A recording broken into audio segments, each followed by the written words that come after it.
तो जैसे ही मेरा फोर्थ ईयर एंड होता है ना, तो मुझे पता चलता है मेरा एक बहुत करीबी दोस्त जो है ना, उसने USMLE दे दिया स्टेप 1। तो मैं सोचता हूँ कि मुझे भी इस बात की तरफ देखना चाहिए और उसको सोचना चाहिए। फिर फाइनल ईयर के अंदर मैंने कहा कि फ़ाइनल ईयर कर लूँगा, उसके बाद मैं स्टेप 1 दूँगा। फिर फाइनल ईयर ख़त्म हो जाती है, फिर उसके बाद हाउस जॉब आ जाती है। हाउस जॉब के बाद फिर मैंने फाइनली जो है ना USMLE की तैयारी के लिए बैठ जाता हूँ। तो फिर मैं लोगों से डिस्कस करता हूँ, उनसे पूछता हूँ कि न्यूरोसर्जरी का कितने % चांसेस है, तो काफ़ी नेगेटिव व्यूज़ आते हैं। कुछ घर के हालात भी ऐसे थे। सो फिर मेरा जो ड्रीम था, जो कि एक बहुत पहले का ड्रीम चल रहा था, जिसमें मेरा ख्वाहिश थी कि मैं न्यूरोसर्जरी की तरफ जाऊँ, एक न्यूरोसर्जन बन जाऊँ, तो फिर मैंने उस ड्रीम को ऑप्ट कर लिया और मैंने कहा कि मैं न्यूरोसर्जन ही बनूंगा। तो USMLE वाला ड्रीम जो है ना, वो तो साइड पर ही रह गया। जब ये 5 साल पहले की बात है ना, कि जब मेरा USMLE का मैंने सोचा था, उस टाइम ना USMLE का बड़ा नॉवल आइडिया था। आप ये देखें कि मेरा एक दोस्त था, उसने एग्ज़ाम अपना दे दिया, मुझे तब भी नहीं पता था कि USMLE क्या है। तो यानी कि फाइनल ईयर के अंदर मुझे पता चल रहा है कि USMLE भी कोई चीज़ है, आप US भी जा सकते हो अपनी रेजिडेंसी करने के लिए। क्योंकि हमारा प्लान तो यही था कि हमने पाकिस्तान में रहना है, FCPS करना है। पर अब मैं जब हालात को देखता हूँ ना, तो मुझे बड़ी एक हैरानी भी होती है और खुशी भी होती है। खुशी इस बात की होती है कि अब कितना ज़्यादा अवेयरनेस है लोगों को USMLE के बारे में, कि इवन फर्स्ट ईयर के स्टूडेंट भी USMLE की प्रिपरेशन के लिए रेडी हो रहे हैं और थर्ड ईयर के अंदर भी लोग USMLE का स्टेप 1 दे रहे हैं। और इसमें जो थोड़ी सी परेशानी की बात है ना, वो ये है कि अभी आइडिया उतना ज़्यादा नॉवल नहीं रहा। बहुत ज़्यादा लोगों को पता है कि USMLE एक बात है जिसको परस्यू करना है। सो आज हम देखते हैं कि आज के दौर में जो USMLE है ना, वो कैसे टफ़ होता जा रहा है। तो USMLE के पाथ में जो अब रिसेंटली प्रॉब्लम्स आ रहे हैं ना, वो मेरे 3 प्रॉब्लम्स जो है ना, वो मेन प्रॉब्लम्स मैंने आइडेंटिफाई किया। फर्स्ट प्रॉब्लम जो सबसे पहले आ रहा है ना, वो है कॉस्ट का प्रॉब्लम। हम पाकिस्तान के अंदर रहते हैं और आपको इकॉनमी का पता है कि दिन ब दिन डाउन होती जा रही है। सिर्फ इस पर्सपेक्टिव से कि जो डॉलर है वो ऑलमोस्ट डबल होता जा रहा है। तो USMLE की जो कॉस्ट 1 ईयर पहले थी, वो ऑलमोस्ट डबल हो गई है।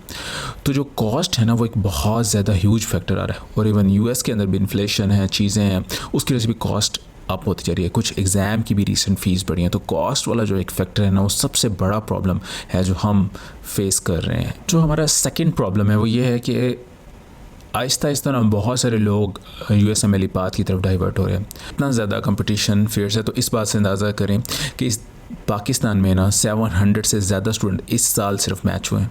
यानी कि 700 स्टूडेंट्स आपके बाहर चलेंगे।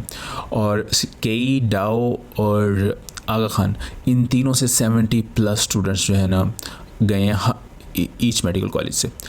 अब पाकिस्तान से जो स्टूडेंट्स जा रहे हैं ना, वो सिर्फ और सिर्फ कम रह गए हैं सिर्फ इंडिया से। इंडिया टॉप के हुए, पाकिस्तान सेकंड नंबर पे। इतने हाई नंबर पे मैच हो रहा है। वजह क्या हो रही है कि पाकिस्तान के अंदर जो अपॉर्चुनिटीज़ का पाथ है वो स्क्वीज़ होता जा रहा है। जो CIP है, उसकी वजह से बहुत सारे लोगों को उनकी पसंद की फील्ड नहीं मिल रही। और सेकेंड वजह ये हो गया कि उनको फिर BHU करना पड़ रहा है। ख्वाहिश नहीं थी कि उसने पेरीफ्री में जाके काम करना। उसके लिए एक टफ डिसीजन होता है कि 2 साल अपने घर से दूर जो है ना, किसी फार फ्लंग एरिया के अंदर जो है ना, उसको डाल दिया जाए और वो वहाँ जाके प्रैक्टिस करे। तीसरी जो डिफ़िकल्टी आ रही है ना, वो है जो है ना इंटरनेशनल मेडिकल ग्रेजुएट्स को स्पेसिफिक है ना, वो USMLE की ना प्रोसीजर की वजह से। अब जो USMLE का बात था ना, उसके अंदर आप डिफरेंट एरियाज़ के अंदर परफॉर्म करते हैं, आपको जज करते हैं। तो आप जो अमेरिकन मेडिकल ग्रेजुएट्स होते हैं, उनसे जो है ना एक उनके मुकाबले में अपनी बेहतर परफॉर्मेंस शो करके आप अपनी CV को स्ट्रॉन्ग कर सकते हैं। तो बहुत ज़्यादा एम्फसिस जो है ना स्कोर्स पे रखा जाता था। लेकिन जैसे ही इन्होंने स्टेप 1 को पास एंड फेल किया है, तो अब सारे लोग जो पास एंड फेल हो गए हैं, तो अब इंटरनेशनल मेडिकल ग्रेजुएट्स के पास बहुत कम मार्जिन रह गया कि वो अपने आप को शो कर सकें कि वो कितने अच्छे हैं या इक्वलेंट हैं अमेरिकन मेडिकल ग्रेजुएट्स के। सो एक चीज़ कम हो गई है जिसमें आप शो कर सकते थे अपने आप को। दूसरा ये है कि जब से कोविड आया, तो इंटरव्यूज़ जो है ना, वो ऑनलाइन होना शुरू हो गए। जब इंटरव्यूज़ ऑनलाइन होना शुरू हो गए, तो उसकी वजह से जो अमेरिकन मेडिकल ग्रेजुएट्स पहले बहुत कम और लिमिटेड प्रोग्राम्स में अप्लाई करते थे, क्योंकि वो इतने एरियाज़ में इंटरव्यू देने के लिए जा नहीं सकते थे। लेकिन हम लोग जो थे इंटरनेशनल मेडिकल ग्रेजुएट्स, क्योंकि वहाँ जाते ही अपनी रेजिडेंसी लेने के लिए, तो हम बहुत ज़्यादा यूनिवर्सिटीज़ को टच कर सकते थे, इंटरव्यूज़ दे सकते थे।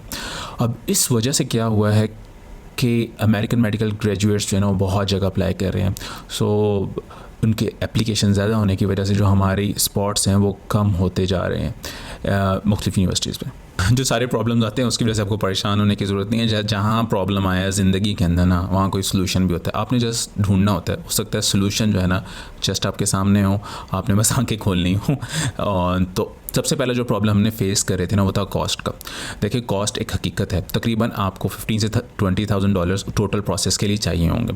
तो इस सिलसिले के अंदर आप क्या कर सकते हैं, जो सबसे पहला हमारा जहाँ हम जा सकते हैं जो कि हमारा सेफ़ मैकेनिज़्म है वो हमारे पेरेंट्स होते हैं, या हमारे कोई क्लोज़ रिलेटिव होते हैं। तो हम उनसे डिस्कस कर सकते हैं कि हमने पाथ को परस्यू करना है।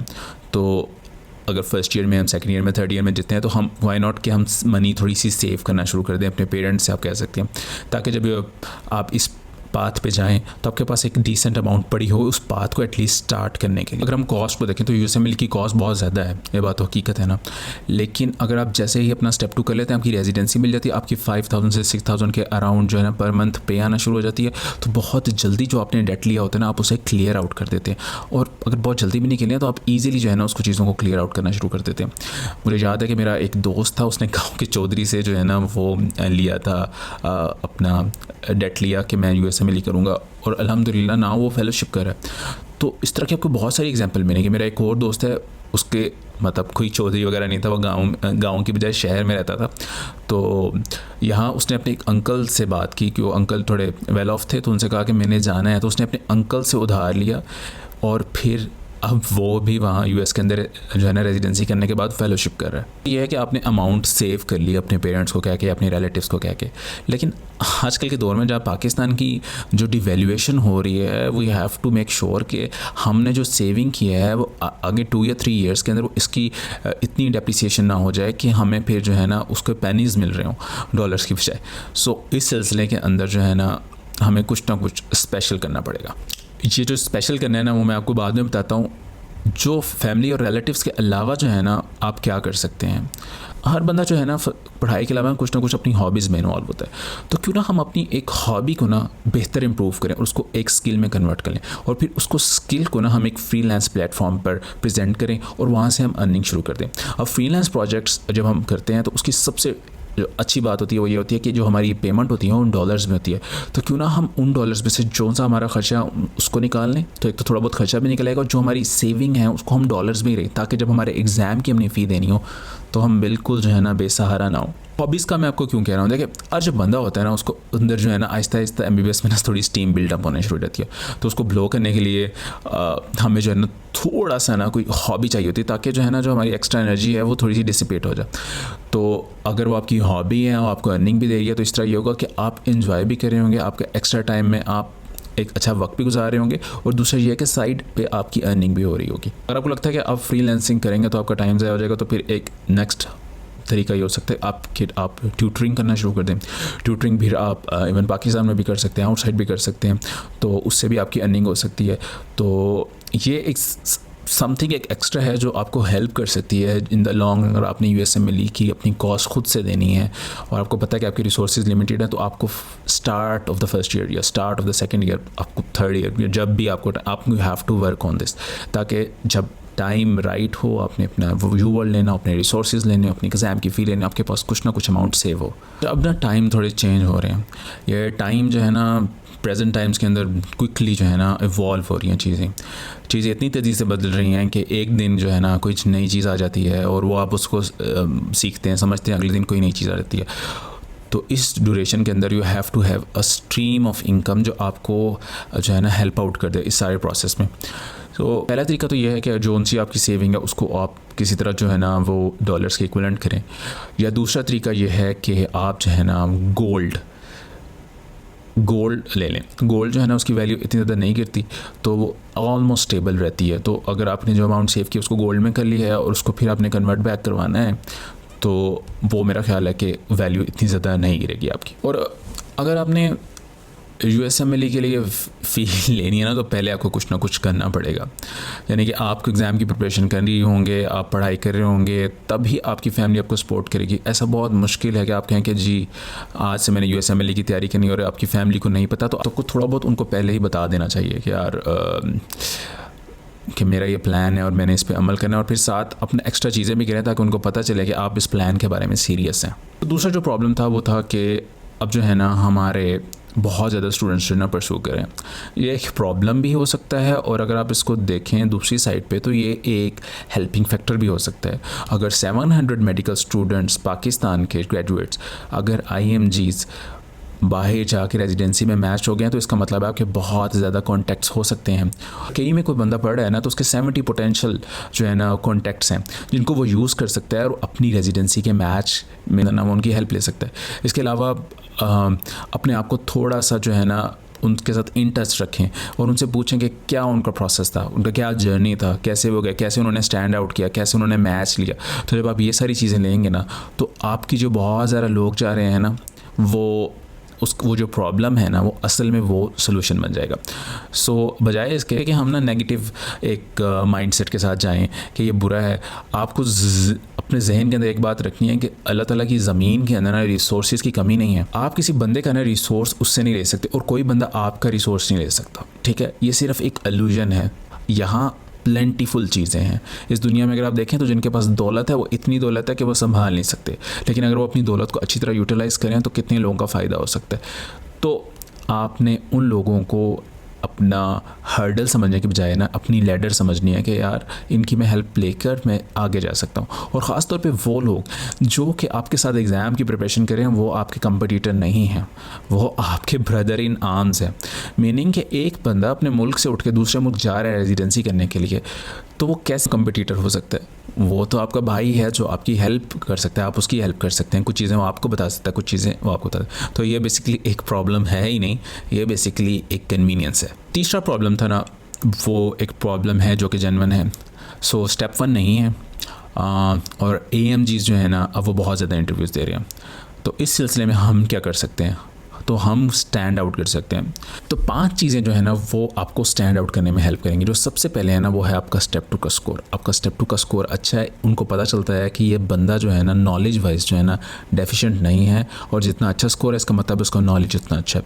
सेकंड, आपकी रिसर्च। अगर जितने आपका रिसर्च किया हुआ है उनको पता चलता है कि ये क्लिनिकली भी एक्टिव है और इसका माइंड भी है कि ये इंक्विजिटिव है और रिसर्च के प्रोजेक्ट्स में हेल्प करता भी है, लेता भी है, और मतलब काफ़ी अच्छा इंप्रेशन जाता है। तीसरी जो चीज़ है ना वो होता है आपका ईयर ऑफ ग्रेजुएशन, कि कौन से ईयर के अंदर आपने ग्रेजुएट किया। अगर एक बंदा जो है ना दोनों का स्कोर भी सेम है, रिसर्च भी सेम है, तो क्या होता है कि जो आपका ईयर ऑफ ग्रेजुएशन है वो डिसाइड कर रहा होता है कि आपने 2 साल बाद किया या आपने जैसे ही आपका MBBS पास हुआ तब आपने स्टेप्स कर लिए। तो ये बड़ा एक अच्छा फैक्टर होता है अगर आप जल्दी कर लें। और चौथी चीज़ ये हो सकती है कि आपकी कितनी एक्स्ट्रा करिकुलर एक्टिविटीज़ थी, क्या आपने किया है ड्यूरिंग अपने MBBS ईयर्स। 5वीं चीज़ जो है ना वो मैं आपको आखिर में बताऊंगा कि वो क्या चीज़ है 5वीं। सबसे पहले जो बात है ना वो स्कोर जो है ना बहुत ही इंपॉर्टेंट है। वही बात है कि आपको डिफ्रेंशिएट करते हैं कि एक नॉर्मल है, बल्कि नॉर्मल भी नहीं, बिलो एवरेज है, नॉर्मल है, अबव एवरेज है, या एक्सीलेंट स्टूडेंट है। तो जो आपके स्कोर्स हैं ना वो आपके सिर्फ स्टेप 2 के अंदर, तो स्टेप 2 के स्कोर्स बहुत इंपॉर्टेंट है। अब स्टेप 2 के स्कोर्स के दरमियान ना एक उन्होंने अब समझे कि कैवियट डाला है। वो कैवियट ये है कि जो स्टेप 1 है ना वो पास फेल कर दिया। पहले क्या होता था, लोग स्टेप 1 के लिए बहुत मेहनत करते थे और बहुत अच्छा स्कोर लेते। अब स्टेप 1 जब पास फेल हो गया तो लोग इतनी मेहनत नहीं करते।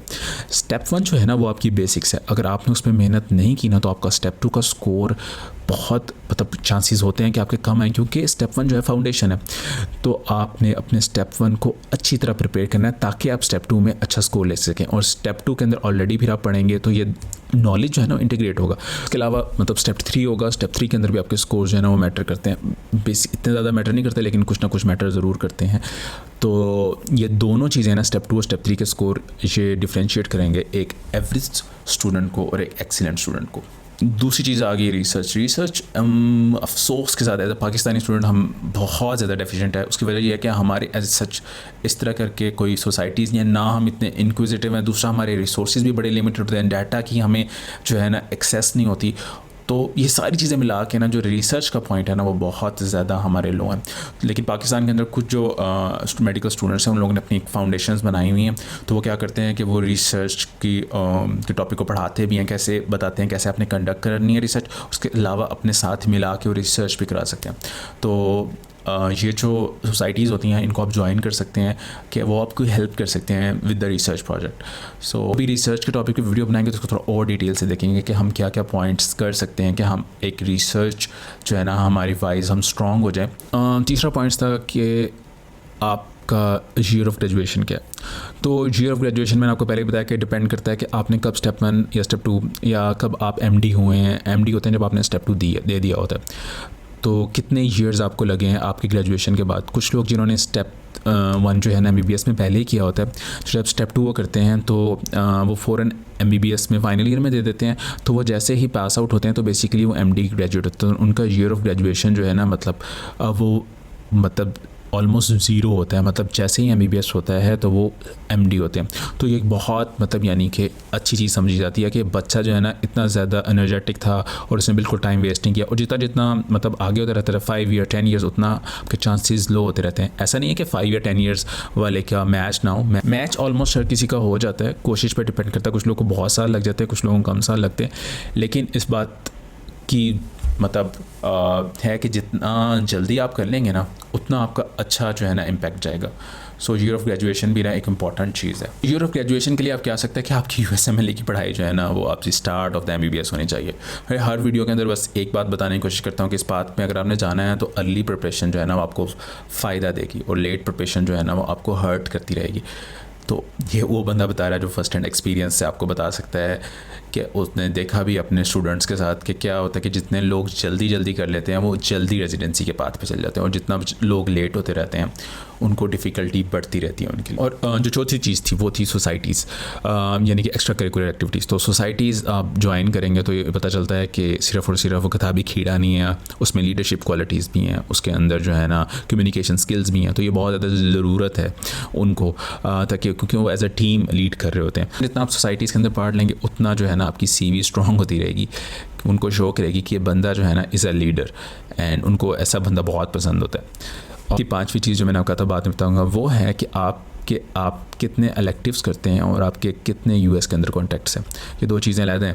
इलेक्टिव्स यही है कि आपने US के अंदर जो है ना ड्यूरिंग MBBS आप जो है ना कोई 1 मंथ या 15 डेज़ की कोई आपने किसी के पास वर्क किया तो वो आपका इलेक्टिव होगा। और जो ऑब्जर्वरशिप है वो आप आफ्टर अपने MBBS करते हैं। तो ये दोनों चीज़ें भी चाहिए होती हैं। तो इलेक्टिव जो है ना वो बेटर है एज़ कम्पेयर टू ऑब्जर्वरशिप, लेकिन दोनों यानी कि आप कर सकते हैं और दोनों आपकी CV को स्ट्रॉन्ग करते हैं। और फिर आपके कॉन्टैक्ट्स जब आप इलेक्टिव या ऑब्जर्वरशिप कर रहे हो तो आपके कॉन्टैक्ट्स बन रहे होते हैं। और इसके अलावा आपका मेडिकल स्कूल है उसके जो सीनियर्स होते हैं वो भी आपके कॉन्टैक्ट्स होते हैं। तो जितना आप उनको यूटिलाइज़ करोगे वो भी एक आपका हेल्पिंग पॉइंट हो सकता है और वो आपको स्टैंड आउट कर सकता है। स्पेशली हेल्प कर सकते हैं इंटरव्यू के अंदर, आपकी मुख्तलिफ रिसर्च प्रोजेक्ट के अंदर कोई रिसर्च पोजीशन आती है उसके लिए। सो काफ़ी ज़्यादा हेल्प आउट हो जाती है। अब हम इस चीज़ को देखते हैं कि जो 260 स्कोर है वो बेहतर है 250 के स्कोर से। ठीक है, पहली बात तो ये। अच्छा, अब 260 का स्कोर विद 0 रिसर्च और 250 का स्कोर विद 3 और 4 गुड पब्लिकेशंस, 250 का स्कोर विद गुड पब्लिकेशन बेहतर है। 250 का स्कोर विद 2 और 3 गुड पब्लिकेशंस और साथ ईयर ऑफ ग्रेजुएशन जो है ना वो बहुत नियर का हो। ठीक है, तो ये एक बहुत स्ट्रॉन्ग पॉइंट बन जाता है। इसके साथ साथ अगर आपने एक्स्ट्रा करिकुलर एक्टिविटीज़ में भी पार्ट लिया और साथ ड्यूरिंग MBBS आपने इलेक्टिव किया होना तो योर CV विल यानी कि स्टार उससे निकल रहे होंगे, शाइनिंग CV होगी आपकी। सो ये चीज़ आपको फिर हेल्प आउट करेगी कि आप स्टैंड आउट करोगे। और जब आप स्टैंड आउट करोगे ना तो आपको अच्छे प्रोग्राम्स भी बहुत यानी कि खुशी लेंगे। और AMGs का जो एक प्रेशर पॉइंट है ना उससे आप आगे आ जाओगे।